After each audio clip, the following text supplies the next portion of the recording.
Halo semua, di video kali ini aku bakal jelasin hubungan antara angin pasat, fenomena El Nino dengan La Nina, IOD, dan apa dampaknya terhadap pola iklim atau cuaca di Indonesia. Yang pertama kita pahami dulu angin pasat dan awal terbentuknya ENSO.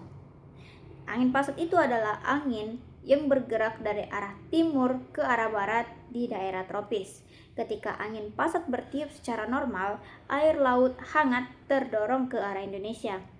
Akibatnya, wilayah kita cenderung lebih lembab, lebih banyak awan, dan curah hujan yang meningkat. Tapi, sebaliknya, kalau angin pasat melemah, air hangat itu mundur ke tengah dan ke timur Pasifik. Hal ini memicu El Nino yang bikin Indonesia lebih kering.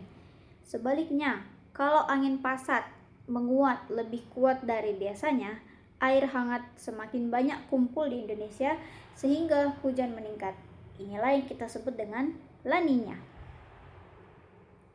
Nah, yang kedua, IOD dan dampaknya terhadap Indonesia.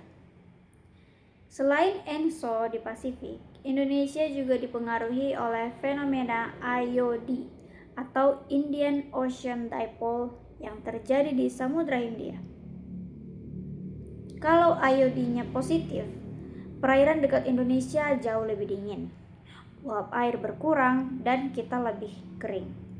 Tapi kalau IOD negatif, di laut sebelah barat Indonesia terutama di sekitar Sumatera menjadi lebih hangat. Air hangat ini meningkatkan penguapan dan kelembaban udara, sehingga hujan di Indonesia di bagian barat meningkat secara drastis. Nah, kenapa IOD negatif bisa memicu banjir?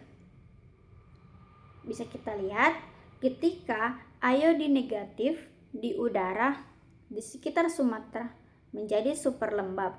Awan-awan tebal mulai terbentuk dan mudah terbentuk, hujan ekstrim menjadi lebih sering muncul. Ini bukan hujan biasa, tetapi hujan deras dalam waktu yang singkat yang bisa bikin sungai meluap, tanah longsor, dan banjir bandang. Nah, berdasarkan dampaknya terhadap pola iklim atau cuaca di Indonesia, ada salah satu contoh kasus bisa kita lihat dari bencana yang baru saja terjadi di Aceh, Sibolga, dan Sumbar. Dalam periode itu, BMKG mencatat IOD sedang dalam fase negatif, yang artinya perairan dekat Sumatera lebih hangat dari normal yang biasanya dan menghasilkan kelembapan yang sangat tinggi.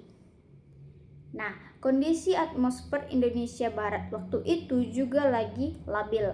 Jadi ketika uap air naik dan berkumpul, hujan ekstrim langsung terjadi dalam skala besar. Hal inilah yang memicu banjir besar-besaran, longsor, dan banjir bandang di berbagai kota, termasuk Aceh, Sibolga, dan banyak daerah di Sumatera Barat. Nah, faktor lingkungan yang memperparah dampaknya. Yang pertama itu, tapi sebelum itu penyebabnya nggak cuma di iklim. Kerusakan lingkungan seperti daerah hulu sungai, seperti hilangnya hutan, alih fungsi lahan, dan penggundulan bukit, ikut memperparah bencana dari kelembapan yang tinggi ini. Nah, kalau hutan hilang, air hujan enggak lagi terserap oleh tanah. Air langsung mengalir deras ke sungai dan pemukiman. Jadi ketika hujan ekstrim dan IOD negatif datang, daerah-daerah ini langsung kewalahan dan terjadilah bencana yang seperti kita lihat di berita akhir-akhir ini. Sekian video dari saya, semoga mudah dimengerti. Jangan lupa like dan subscribe. Terima kasih.